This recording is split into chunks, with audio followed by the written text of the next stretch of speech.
kung bakit ho ay bigla na lang nakaupo itong mag-ina sa Tingog Party List. Grabe mag-ina, kongresista, yung tatay nila, asawa, ay Speaker of the House, wife. Intindi, ang daming pera yan daming pera niyan. Tingnan natin si Budlat ang mata.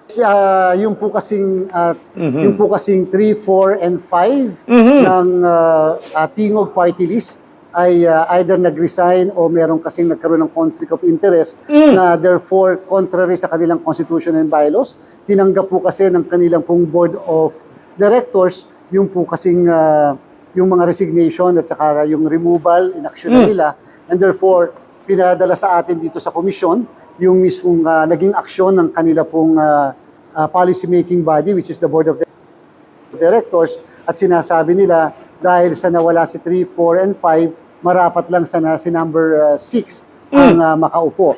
And pagkatapos po namin nakatanggap din kami ng surat mula sa Secretary General ng House of Representatives na sinasabi na yung duly elected number 3 congressman nung naturang party list ay it's either resign or removed. Resign or remove? Di umano yung number 3 sa Tingog Party List. Kaya itong asawa nakaupo. Dahil daw, yung pangatlo, meron daw conflict of interest.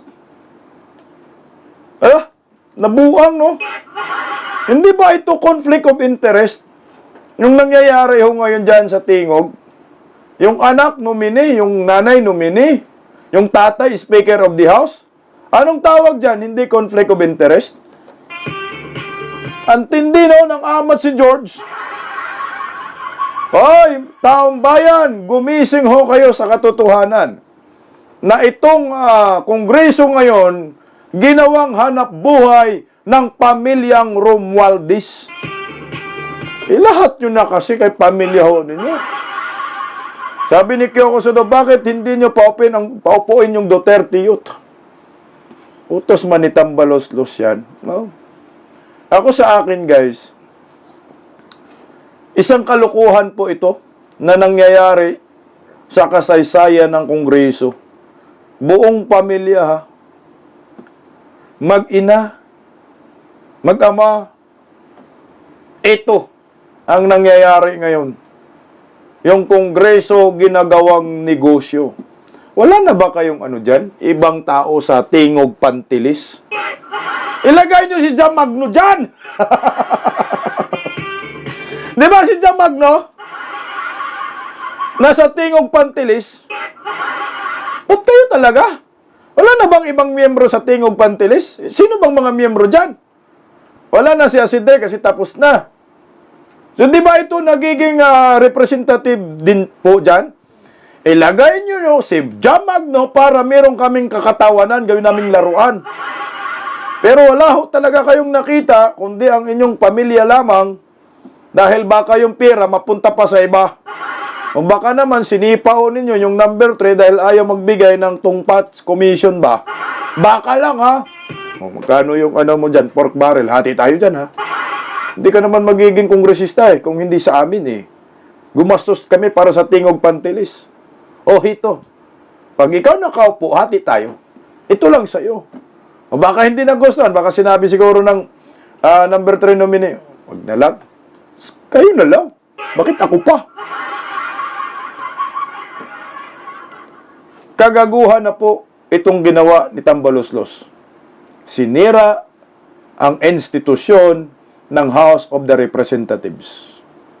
Matindi ho itong kahihiyan. Kung may hiya pa ho kayo, kapal talaga ng mukha. Saka pwede mag-giveaway ka na lang, no? Kung ikaw ba, tangina, no? Kapala na talaga, no? Kung may delikadisa ka ba, dapat sabihin mo na lang, kahit ikaw yung next nominee, wag na. Nagagaling ko lang dyan, tapos yung anak ko nandyan, tapos ako yung susunod, hindi na. Pagbigyan ko na lang yung number 7. Total, nandyan naman yung anak ko, yung asawa ko, Speaker of the House. Ikaw na lang, number 7, wag na ako, okay na ho ako. Masaya na po ako, kaso nga lang, wala silang ganong isip. Gusto nila maglimas ng pera para mapuno ang kanilang mga bulsa. Ang tanong dyan, di pa ba kayo nagsawa sa pera ng bayan?